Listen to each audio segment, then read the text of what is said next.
नमस्कार, मैं प्रियम शंकर झा। प्रस्तुत हैं दोपहर समाचार। मुख्यमंत्री पुष्कर सिंह धामी ने सचिवालय में राजस्व विभाग की समीक्षा बैठक ली। इस दौरान उन्होंने अधिकारियों को निर्देश दिए कि खतौनी की अधिकृत प्रति के लिए लोगों को तहसील जाने की जरूरत न पड़े। इसके लिए निर्धारित शुल्क को ऑनलाइन कर 15 जुलाई तक खतौनी की ऑनलाइन अधिकृत प्रति उपलब्ध कराए जाने की व्यवस्था सुनिश्चित करें। मुख्यमंत्री ने कहा कि राजस्व न्यायालयों में सप्ताह में 2 दिन सुनवाई अनिवार्य की जाए। अगर कोई मजिस्ट्रेट किसी कारण तय दिन न्यायालय में न बैठ पाए तो उन्हें कोर्ट डायरी में वजह बतानी होगी। मुख्यमंत्री ने सख्त निर्देश दिए हैं कि जमीन के दाखिल खारिज की कार्यवाही तय समयावधि में पूरी की जाए। उत्तराखंड के अधिकांश हिस्सों में आज सुबह से ही रुक रुक कर हल्की से मध्यम बारिश हो रही है। बारिश के कारण राज्य की प्रमुख नदियों और गाड गदेरों के जलस्तर में बढ़ोतरी हुई है। मौसम विभाग के अनुसार राज्य के कुमाऊं मंडल में बहुत भारी से अत्यधिक भारी बारिश का रेड अलर्ट 4 जुलाई तक जारी रहेगा। भारी वर्षा की चेतावनी के मद्देनजर कुमाऊं क्षेत्र के सभी जिलों में आज विद्यालयों और आंगनबाड़ी केंद्रों में अवकाश घोषित किया गया है। साथ ही भारी बारिश की चेतावनी को देखते हुए आम जनता को सतर्क रहने की हिदायत दी गई है। वहीं गढ़वाल क्षेत्र में कुछ हिस्सों में भारी बारिश का ऑरेंज और येलो अलर्ट भी जारी किया गया है।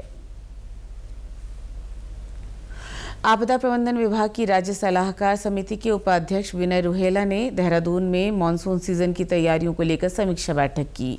उन्होंने सभी जिलों को मानसून सीजन के दौरान संभावित आपदाओं को लेकर तैयारियां चाक चौबंद रखने के निर्देश दिए हैं।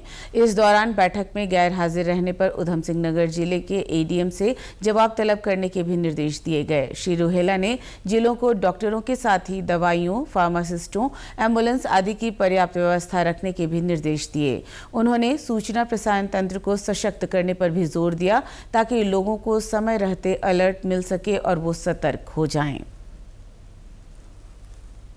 सागर स्तर पर इसमें बैठक में गंभीरता को विचार करते हुए जो आपदाग्रस्त क्षेत्र है उनके अंदर नदी नालों की सफाई व्यवस्था और उनको नदियों को चैनल करने की व्यवस्था, पीड़ितों को सहायता तुरंत देने के लिए जो ट्रांसफार्मर, विद्युत पोल, इस प्रकार के जिनसे आपदा बढ़ती है, जो अपना बिजली पानी मोटर होती है, मोटर खराब होने से भी लोगों को पानी व्यवस्था मिलने में दिक्कत हो जाती है।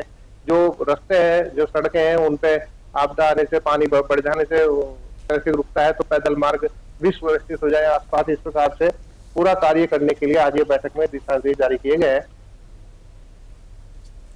प्रदेश के सैनिक कल्याण मंत्री गणेश जोशी ने एक पेड़ मां के नाम अभियान की देहरादून सैन्य धाम से शुरुआत की।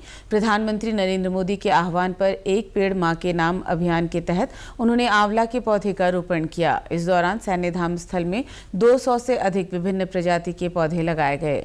उन्होंने प्रदेशवासियों से अपील की कि प्रकृति के संरक्षण और संवर्धन की दिशा में इस राष्ट्रव्यापी अभियान में ज्यादा से ज्यादा भागीदार बने। उन्होंने इस बात पर भी जोर दिया कि पेड़ लगाने के साथ ही बड़ा होने तक उसकी देखभाल करना भी जरूरी है, तभी ये अभियान सही मायनों में कामयाब हो सकेगी। और माननीय प्रधानमंत्री जी की प्रेरणा से एक पेड़ मां के नाम उसकी अभियान की शुरुआत आज हमने अपने सैन्य धाम से की है। अपने कार्यकर्ताओं के साथ लगभग हम 100-200 पेड़ आज यहाँ पर लगा रहे हैं। 1300 से ऊपर, क्योंकि जो हमारा बांझ है, जो जल संवर्धन में एक बहुत बड़ा माध्यम से सकता है, क्योंकि हमारे स्रोत सूख रहे हैं, ऊपर बांझ और इस प्रकार की प्रजाति के पेड़ लगे जो जिससे हमारा जल संवर्धन हो।